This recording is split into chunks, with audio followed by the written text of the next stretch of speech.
नमस्कार स्टूडेंट्स, मैं निशांत गोयल आप सबका स्वागत करता हूं वेद स्टडी ग्रुप के अंदर। हम आप सबके लिए लेकर आए हैं 66 BPSC course, Bihar public service commission का फुल कोर्स लेकर आए हैं, फ्री ऑफ कॉस्ट लेकर आए हैं। पूरा कोर्स आपका कंप्लीट होगा। इसमें बिहार पब्लिक सर्विस कमीशन के पेपर के अंदर आपको ध्यान है, आपकी एग्जाम की डेट आ चुकी है, जिसमें हमारा एक सब्जेक्ट आता है जीएस, जनरल स्टडीज। और जनरल स्टडीज के अंदर हम एक आज स्टार्ट करेंगे सब्जेक्ट इंडियन इकोनॉमी, भारतीय अर्थव्यवस्था। आपने देखा भी होगा सिलेबस, उस भारतीय अर्थव्यवस्था के सिलेबस के अंदर सिर्फ सिलेबस में लिखा हुआ है भारतीय अर्थव्यवस्था। ये एक नाम लिखने मात्र से ही कंप्लीट नहीं हो जाती इकोनॉमी। काफी अच्छा सब्जेक्ट है,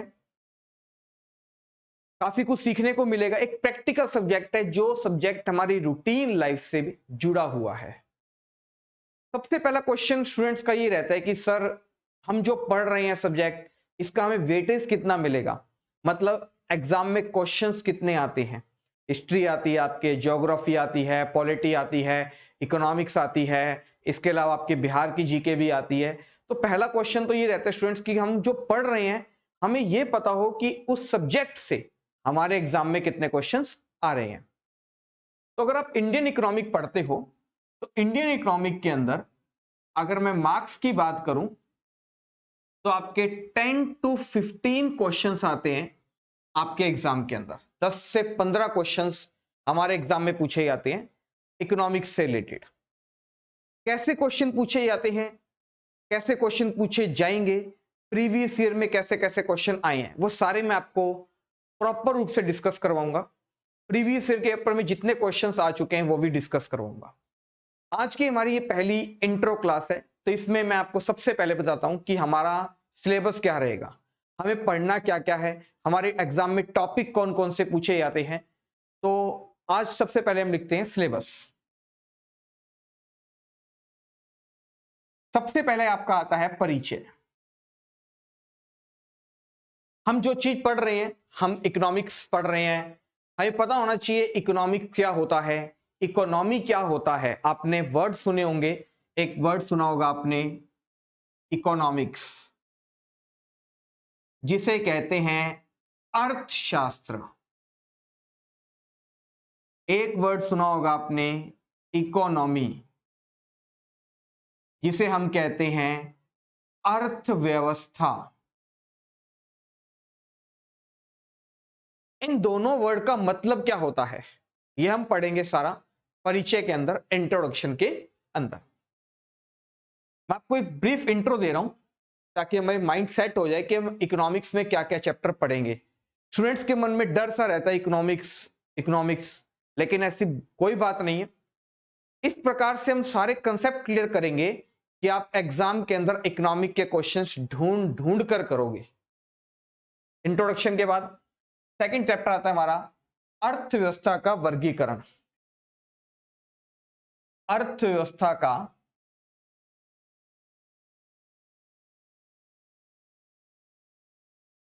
वर्गीकरण,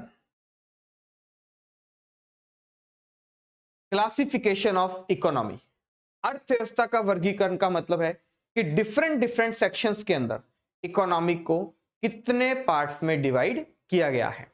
तो इसके अंदर हम फर्स्ट पढ़ेंगे क्षेत्र के आधार पर। क्षेत्र के आधार पर, बिजनेस के अकॉर्डिंग क्षेत्र के आधार पर होते हैं ये प्राथमिक, द्वितीयक, तृतीयक। सेकंड हम पढ़ेंगे सरकार के संबंध के आधार पर। सरकार के संबंध के आधार पर, सरकार के संबंध के आधार पर होती है पूंजीवादी अर्थव्यवस्था, समाजवादी अर्थव्यवस्था, मिश्रित अर्थव्यवस्था। अमेरिका में किस प्रकार की अर्थव्यवस्था चलती है, ऐसा क्वेश्चन पूछा जाता है। भारत देश की अर्थव्यवस्था किस प्रकार की अर्थव्यवस्था है, या किस देश के अंदर सरकार का अधिकार होता है कीमतों पर, ऐसे क्वेश्चन पूछे जाते हैं। तो सरकार के संबंध के आधार पर होती है ये तीन प्रकार की, पूंजीवादी, समाजवादी और मिश्रित अर्थव्यवस्था। जैसे हमारा भारत देश की अर्थव्यवस्था कैसी है? मिश्रित अर्थव्यवस्था है। थर्ड आता है इसके बाद इसके अंदर विदेशी व्यापार के आधार पर।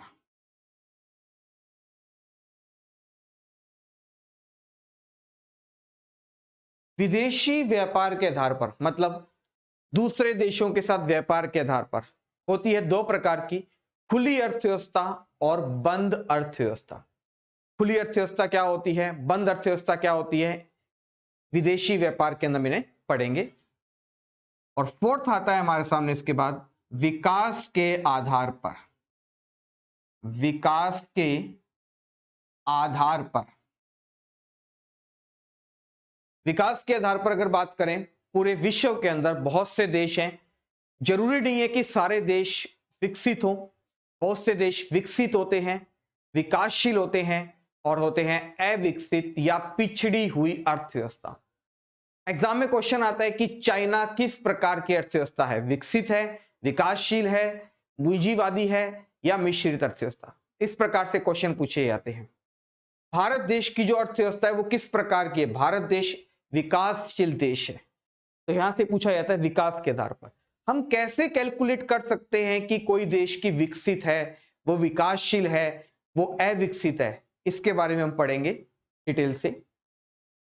नेक्स्ट जो हमारा टॉपिक आता है इसके बाद, भारत में आर्थिक नियोजन।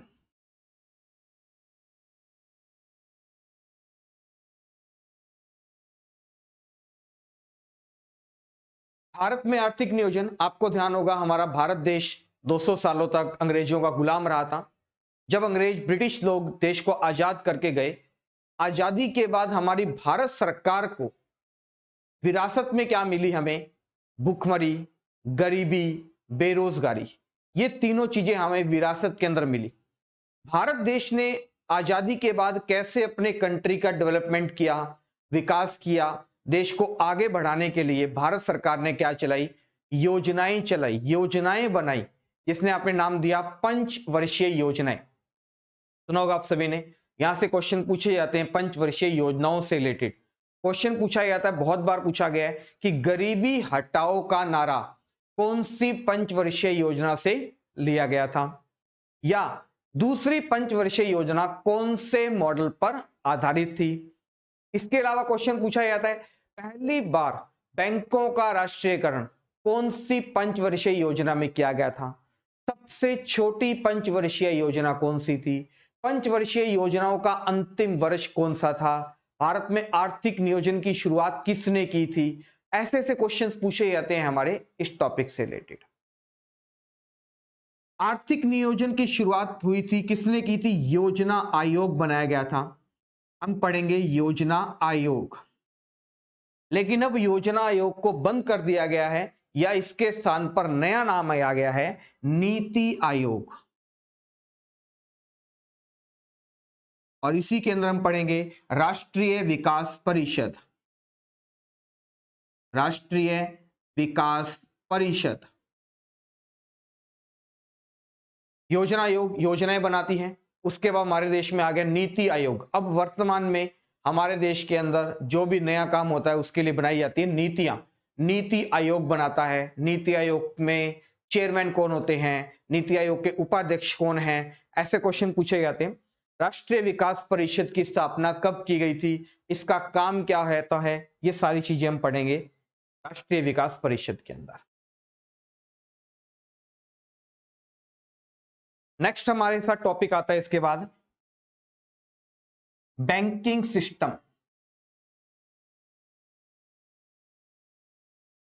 बैंकिंग सिस्टम से टॉपिक आता है कि हमारे इंडिया में टोटल कितने बैंक हैं, भारत का सबसे बड़ा बैंक कौन सा है, आरबीआई की स्थापना कब हुई थी, आरबीआई क्या क्या काम करता है। बैंकों का भी रिसेंटली देखा होगा, हमारी भारत सरकार ने बहुत से बैंकों को मर्ज कर कर एक बैंक बनाए हैं। सुना होगा आपने विजया बैंक का, देना बैंक का, इन दोनों को मर्ज कर दिया गया है बैंक ऑफ बड़ौदा के अंदर। ऐसे ही बहुत से बैंकों को मर्ज किया गया है। आपने देखा होगा कि भारत सरकार कहती है जब भी इलेक्शंस आते हैं, किसान अपनी आमदनी बढ़ाने के लिए बैंकों से लोन लेते हैं लोन। भारत सरकार जब भी इलेक्शन लड़ती है, कोई भी सीएम है, कोई भी किसी डिस्ट्रिक्ट का है, स्टेट का है, जब इलेक्शंस लड़ते हैं तो वो किसानों से बड़े बड़े दावे करते हैं कि अगर हमारी सरकार आ जाएगी, हम किसानों का कर्ज क्या कर देंगे, माफ कर देंगे, किसानों का लोन क्या कर देंगे, माफ कर देंगे। और कुछ हद तक वो माफ कर भी देते हैं, लेकिन उसके बावजूद भी बैंक हर साल किसानों को लोन देता है। देखो, लोन माफ होने से बैंकों को भारी नुकसान तो होता ही है, लेकिन उसके बावजूद भी बैंक हर साल किसानों को लोन क्यों देता है? क्या ऐसे कारण होते हैं? इन सब चीजों के बारे में हम पढ़ेंगे बैंकिंग सिस्टम के अंदर, कि बैंकिंग के काम क्या क्या होते हैं, बैंक कैसे काम करता है, चेक क्या होता है, बैंक के अंदर अकाउंट्स नंबर कितने प्रकार के होते हैं। ये सारी चीजें हम डिस्कशन करेंगे बैंकिंग सिस्टम में। नेक्स्ट टॉपिक आता है हमारा टैक्स सिस्टम, कर व्यवस्था। कर व्यवस्था, हमें अपनी इनकम पर क्या देना पड़ता है? भारत सरकार को टैक्स देना पड़ता है, कर देना पड़ता है। जो अतिरिक्त इनकम दी जाती है या अतिरिक्त पैसा दिया जाता है, अतिरिक्त शुल्क दिया जाता है, वो क्या कहलाता है? टैक्स कहलाता है। टैक्स होता है, आप सभी को पता है, दो प्रकार का। एक होता है प्रत्यक्ष कर और एक होता है अप्रत्यक्ष कर। डायरेक्ट टैक्स और इनडायरेक्ट टैक्स, प्रत्यक्ष कर और अप्रत्यक्ष कर। कौन कौन से होते हैं डायरेक्ट टैक्स, कौन से होते हैं इनडायरेक्ट टैक्स? अप्रत्यक्ष कर का एग्जाम्पल है जीएसटी, सुना होगा आप सभी ने, गुड्स एंड सर्विस टैक्स, वस्तु और सेवा कर। यहां से क्वेश्चंस काफी बार एग्जाम में पूछे जाते हैं। जीएसटी करंट में काफी इशू भी चलते रहते हैं। जीएसटी के अंदर टोटल कितने मेंबर होते हैं, जीएसटी के चेयरमैन कौन होते हैं, जीएसटी में कितनी टैक्स स्लैब होती हैं, जीएसटी के रजिस्ट्रेशन नंबर में कितनी डिजिट होती हैं। ऐसे ऐसे क्वेश्चंस पूछे जाते हैं टैक्स से रिलेटेड। नेक्स्ट टॉपिक की बात करें तो वो हमारा आता है गरीबी और बेरोजगारी। गरीबी और बेरोजगारी, इस चीज से आप भली भांति परिचित हो साथियों। गरीबी और बेरोजगारी हमारे भारत देश की बहुत बड़ी समस्या है। गरीबी किसे कहते हैं? गरीब कौन है? गरीब हम कैसे कैलकुलेट कर सकते हैं? भारत देश में गरीबी का निर्धारण कौन सी विधि से किया जाता है? कैलकुलेशन करने की विधि होती है सापेक्ष विधि, निरपेक्ष विधि। भारत के अंदर कौन से मेथड से, कौन सी विधि से गरीबी का निर्धारण किया जाता है? या भारत देश में गरीबी की कैलकुलेशन करने के लिए भारत सरकार ने कौन कौन सी कमेटियां बनाई है, कौन कौन सी समितियां बनाई हुई है? जैसे क्वेश्चन पूछा जाता है, सुरेश तेंदुलकर समिति का संबंध किससे है? डीटी लक्कड़वाला समिति का संबंध किससे है? भारत देश के अंदर जो गरीबी की निर्धारण किया जाता है वो किया जाता है कैलोरी के आधार पर। कैलोरी का मतलब क्या होता है? कैलोरी वही जो हम पूरे दिन के अंदर कुछ भी खाते हैं या पीते हैं, उससे हमारी बॉडी को क्या मिलती है? कैलोरी मिलती है। तो अगर कोई पर्सन एक लिमिट के बाद अगर ले रहा है तो वो गरीब नहीं है, और उससे कम ले रहा है तो वो क्या माना जाएगा? गरीब माना जाएगा। जैसे बात करें, क्वेश्चन पूछा गया एग्जाम के अंदर कि भारत सरकार द्वारा ग्रामीण क्षेत्रों में रहने वाले लोगों के लिए कितनी कैलोरी का निर्धारण किया गया है? तो जो लोग, आपको पता है हमारे भारत देश के अंदर कुछ लोग ग्रामीण एरियो में रहते हैं, कुछ लोग शहरी क्षेत्रों में रहते हैं। तो ग्रामीण क्षेत्रों में जो लोग रहते हैं उनके लिए कितनी कैलोरी निर्धारित की हुई है? तो 2400 कैलोरी निर्धारित की गई है, और शहरों के लिए 2100 कैलोरी निर्धारित की गई है। बिल्कुल बेसिक से क्वेश्चन कई बार ऐसे पूछे जाते हैं, पूछना चाहें तो एग्जामिनर, लेकिन हम एक लेवल भी बढ़ाएंगे अपना धीरे धीरे। मैं आपको बिल्कुल एकदम जीरो से करवा रहा हूं, कैसे कैसे क्वेश्चन पूछे जाते हैं मैं आपको ताकि साथ साथ बता रहा हूं, ताकि हमारा माइंड पूरा सेट हो जाए। तो ग्रामीण क्षेत्रों के लिए कितनी कैलोरी है? 2400 कैलोरी। और शहरों के लिए कितनी कैलोरी है? 2100 कैलोरी। टॉपिक आता है उसका बेरोजगारी। इस चीज से तो आप भली भांति परिचित हो, है ना? बेरोजगारी हमारे भारत देश की एक बहुत बड़ी समस्या है और यूथ जनरेशन के लिए बहुत बड़ी समस्या बनती जा रही है बेरोजगारी।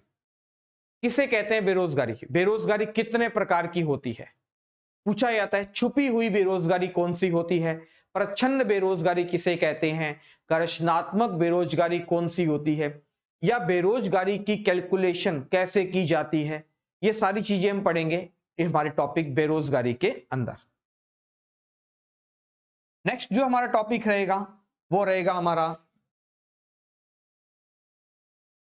National income.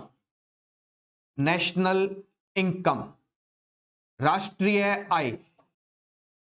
नेशनल इनकम जो हमारा टॉपिक रहेगा, राष्ट्रीय आय। राष्ट्रीय आय क्या होती है? देखा होगा आपने, नेशनल इनकम कैलकुलेट करते हैं जीडीपी, जीएनपी, एनएनपी, इन सभी के द्वारा। सुना होगा, कहते भी हैं कि भारत देश की जीडीपी गिरती जा रही है, भारत देश की जीडीपी बढ़ गई, या बांग्लादेश की जीडीपी भारत से आगे बढ़ गई। रिसेंटली अभी जो देखा होगा आपने, बांग्लादेश की जो अर्थव्यवस्था है वो भारत की अर्थव्यवस्था से क्या होती जा रही है? बढ़ती जा रही। होता क्या है ये जीडीपी?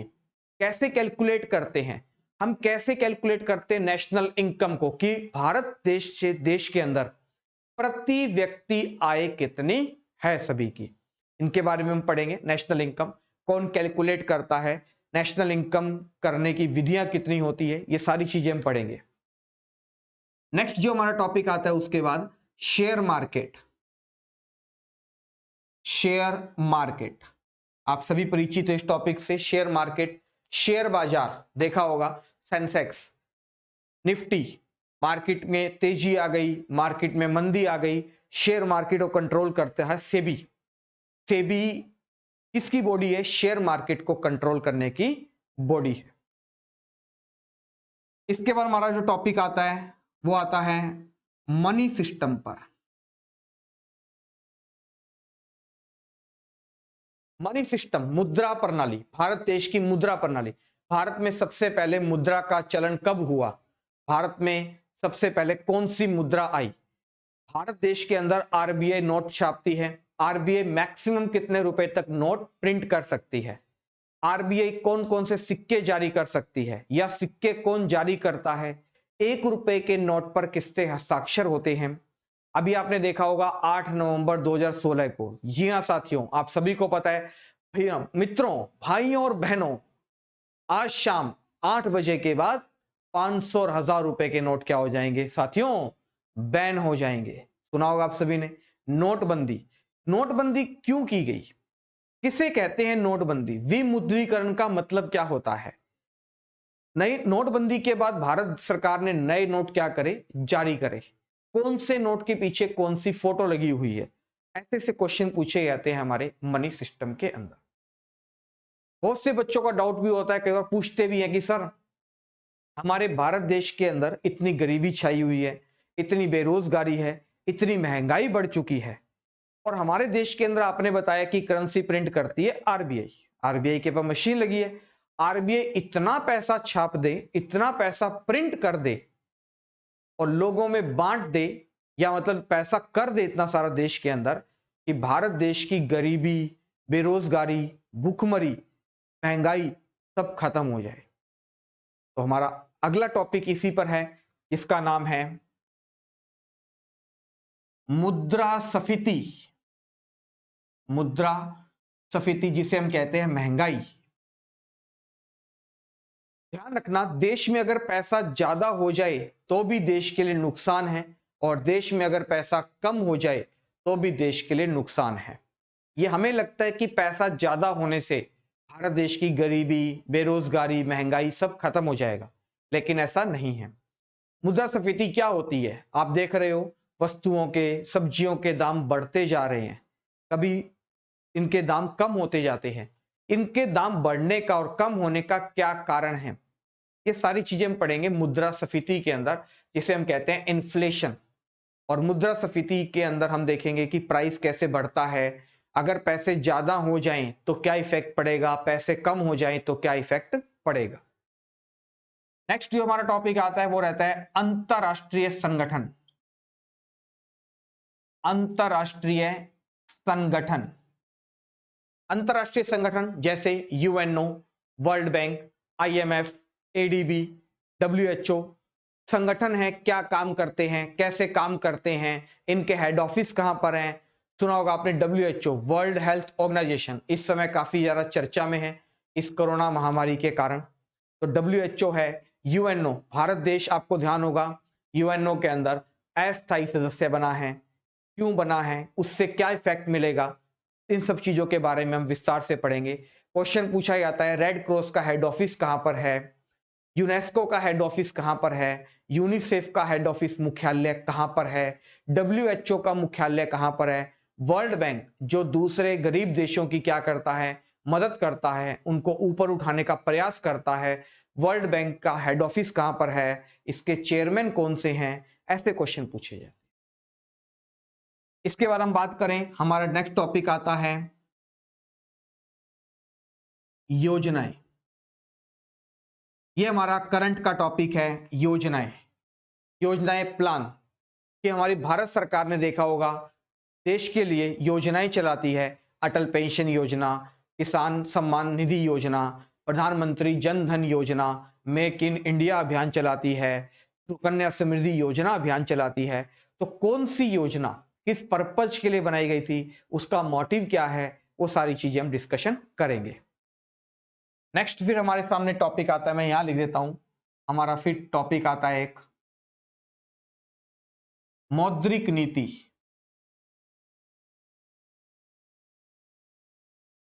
राजकोषीय नीति।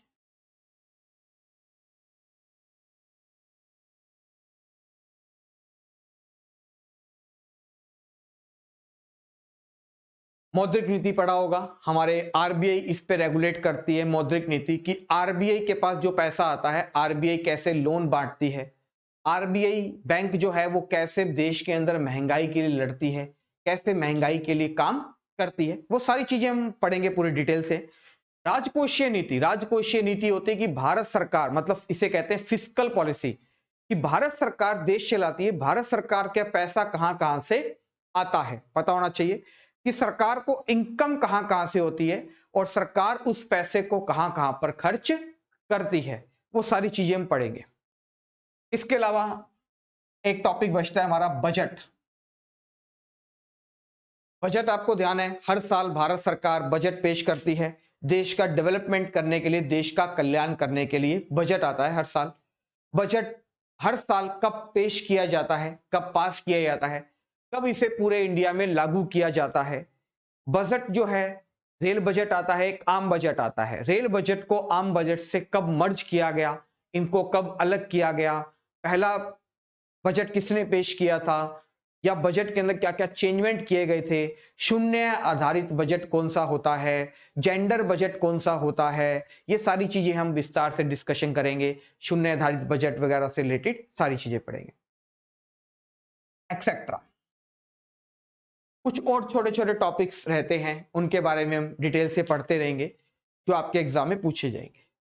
ये हमारा एक टोटल ब्रीफ सिलेबस है, मैंने आपको सारा सिलेबस एक बार लिखा दिया है। कुछ और भी टॉपिक हैं, छोटे छोटे टॉपिक, हम वो साथ में करते रहेंगे। इसके अंदर मैं आपको प्रीवियस ईयर के क्वेश्चंस भी करवाऊंगा साथ साथ, और जो ऐसे क्वेश्चन पूछे जाएंगे मैं आपको वो भी सारे क्वेश्चंस कराऊंगा। ये कोर्स हमारा जो रहेगा पूरा फ्री ऑफ कॉस्ट कोर्स रहेगा, बिहार पब्लिक सिलेक्शन कमीशन का जो कोर्स है ये, इसके अंदर आपको पूरे कोर्स करवाया जाएगा, कंप्लीट कोर्स एग्जाम से पहले पहले।